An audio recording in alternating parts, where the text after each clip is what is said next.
राधे कृष्ण दोस्तों, पूज्य महाराज जी कृपा के रूप में वर्णन करते हुए कहते हैं, भक्तों की जीवन में कृपा उनका कोई अपना मर गया ऐसी भी आती है। फिर हमें ऐसा लगता है कि जब से भक्ति शुरू हो गई तब से ये सब शुरू हो गया। पर एक बात समझ लो, कृपा आनी शुरू हो गई तो आप लाख मना कर लो पर वो वापस जाने वाली नहीं है। कृपा कभी हमको दारुण दुख देगी, आसपास बस अंधेरा ही अंधेरा, कोई अपना नहीं है, जहां वहां ठोकर ही ठोकर। और जब ये कड़वी कृपा प्राप्त होती है तभी ये अहंकारी जीव अर्धभाव से उसे पुकारता है कि हे नाथ, मैं अब हार गया, कोई मुझे प्यार नहीं करता, मुझे स्वीकार्य करो। ऐसे कृपा कभी दुख धारण करती है और कभी घोर आयश अपमान निंदा का रूप धारण करती है। जहां देखो वहां आपका अपमान निंदा प्रतिपल प्राप्त होती है। कभी कोई ऐसा ना मिला हो जो पीठ ठोक के शाबाशी दे और उस समय ऐसा लगता है कि कोई तो साथ होता तो अच्छा होता। साधकों को कृपा के रूप में कैसे कैसे कठोर वचन, कैसे कैसे उपहास, कैसे कैसे अपमान प्राप्त होते हैं। तब ऐसा लगता है भक्ति करके भी इतना कष्ट, तो ऐसा ही होता है। ये अभिमानी जीव दुख और कष्टों को भोग कर ही वैरागी बनता है। इसलिए कृपा दुख बन के आती है ताकि आप वैरागी बन सके। यही है कृपा सिंध की कृपा, तब ही वो जीवन मुक्त होता है।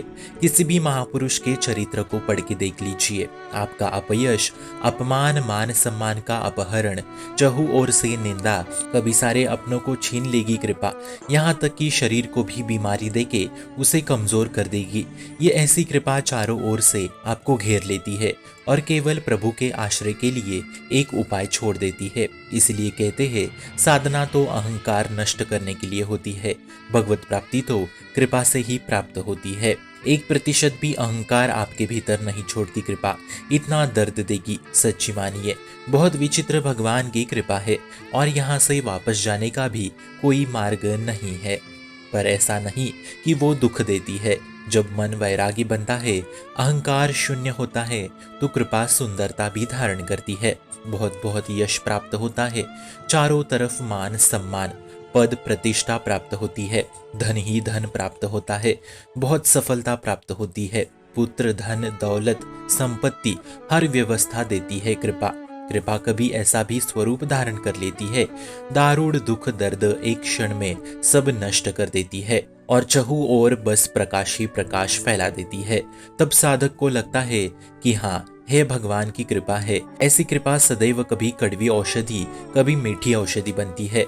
वो हमारे हृदय को जब तक भगवताकार नहीं कर देती तब तक कृपा चैन नहीं लेती। इसलिए हर सुख दुख की परिस्थिति को कृपा मानकर ही चलना चाहिए। अहंकार मिटाने के लिए, हृदय को वैरागी बनाने के लिए बहुत कष्ट देगी वो। जब तक हम पूर्ण रूप से आश्रित नहीं होते तब तक बहुत सताएगी कृपा। कृपा दोनों रूप धारण करके उस जीव को भगवत चरणारविंद तक पहुंचा देती है। और जब हम काफी घबरा जाते हैं तब प्रभु अपनी कृपा का परिचय भी देते हैं। तब साधक रो पड़ता है, ये कृपा थी, ऐसी कृपा ना होती तो मैं आज प्रभु के चरणों में ना होता। और जिस दिन से कृपा का परिचय जाना, उस दिन से हृदय में आनंद की धारा फूट पड़ती है। तब प्रभु श्री हरि का साक्षात्कार भी होने लगता है।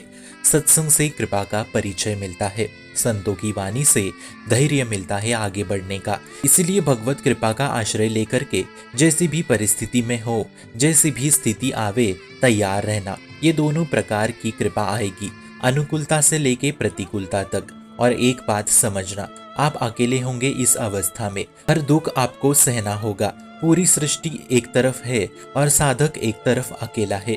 इन सब से बचा के हमें अपने आप को भगवत मार्ग में चलना ही होगा। एकमात्र प्रभु के चरणों का आश्रय और कृपा रास्ता दिखाएगी।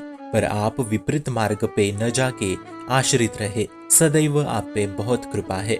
आप निश्चिंत रह के आश्रित रहिए। शुभम भवतु, कल्याणमोस्तु। भक्ति का प्रसार करने हेतु इस चैनल को अपने मित्र और परिवार संग शेयर जरूर करें और भक्ति दृढ़ करने हेतु इस चैनल को सब्सक्राइब करना ना भूले। राधे राधे।